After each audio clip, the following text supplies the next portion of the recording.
Next है computer software. Computer software क्या चीज है?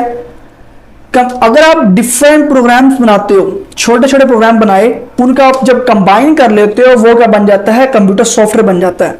किस तरह? मैं आपको बताता हूं। जिस तरह आपने अगर कैलकुलेटर के लिए पहले एक प्रोग्राम बनाया जी प्लस का, वैल्यूज को प्लस करने का, फिर आपने प्रोग्राम बनाया माइनस करने का, फिर किया डिवीजन करने का और मल्टीप्लाई करने का। ये एक आपने कैलकुलेटर का बनाया।